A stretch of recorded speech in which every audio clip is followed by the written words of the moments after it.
why is Antonio Gibson going ahead of Brian Robinson? That's something. I agree with this.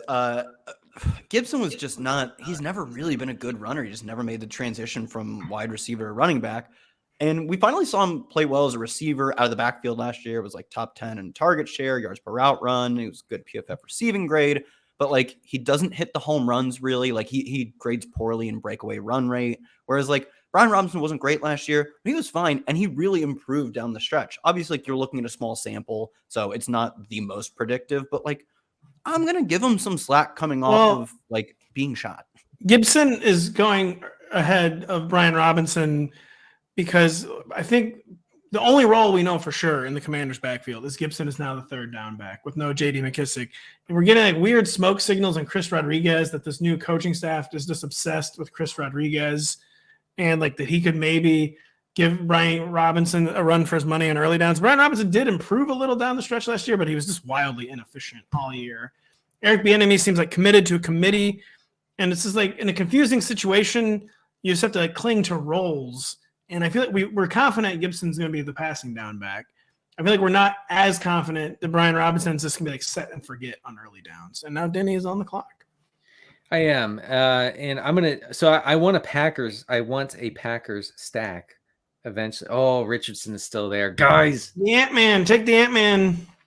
You might time out into Algier. You might time out into Algier. I won't. I swear to God, he's going to time out to. If you do, oh my God. Okay. Wow. Okay. You timed. Oh, we timed out into Brian Robinson. Oh no, I didn't time out. I did. Every pick that he makes, I'm just be like, oh, I can't believe you timed out. I know. I can't believe you timed out into Brian Robinson. All right. So my I don't know. Jim, I don't know. My plan here is to take Romeo Doubs next, and then get Jordan Love later.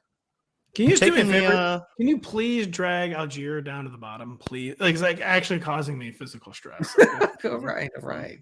Thank you. I don't want. Interesting, Danny. You're going to take the Packers' third receiver before their second, Jaden Reed. I like that. That's you really think Reed would be? I don't know, man. I think Reed's so, especially from what we saw from Doubs last year. Like, he was just kind of a route running guy. He didn't really like earn targets at a high clip.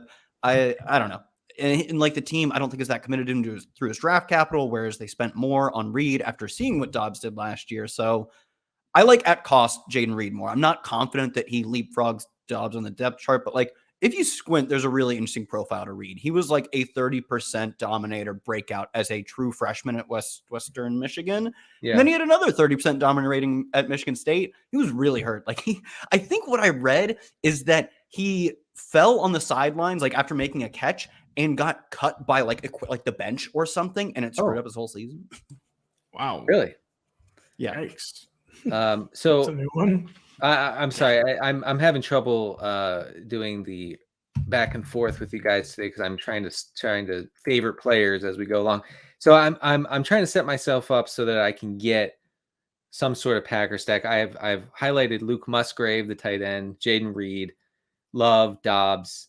I'll see where they are when I come. Yeah, I was gonna say it seems like Jordan Love's one quarter against the Eagles made such an impression on you last year. you became a true Jordan Love stan after that one quarter against. You know, I might actually throw out these plans here because it looks like Daniel Jones, unless I get sniped right here, it looks like Daniel Jones will be available, and I really like him at ADP.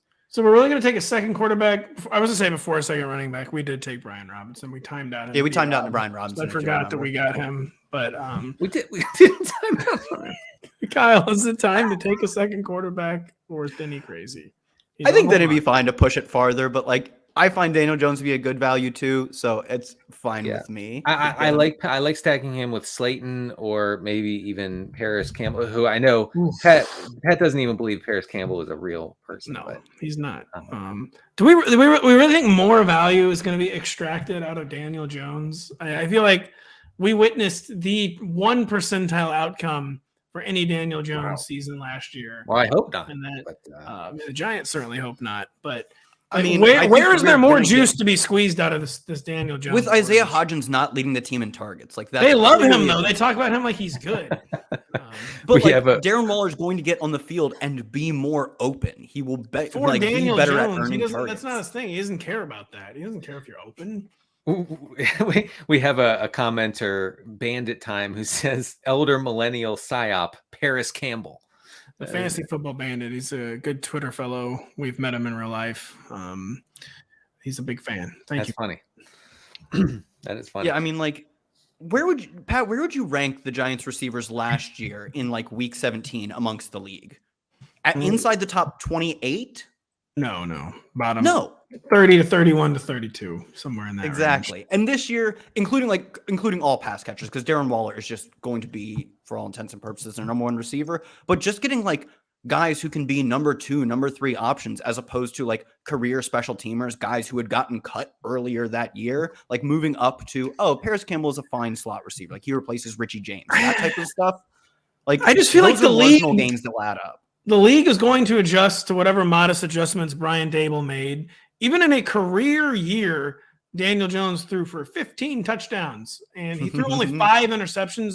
I don't think he fumbled. There's just no way he's going to commit that few turnovers again. I think the entire Giants season is going to be different. Hey, it's Matthew Berry from NBC Sports and Rotoworld.com. Just want to thank you so much for watching what you just watched, or at least being too lazy to click out of it after the autoplay just kept it going. So either way, thank you so much for just letting it scroll by your screen. And now I'd like to ask you respectfully, please subscribe to the NFL on NBC YouTube channel for the latest NFL news, fantasy headlines from Rotoworld, and betting analysis from NBC Sports Edge.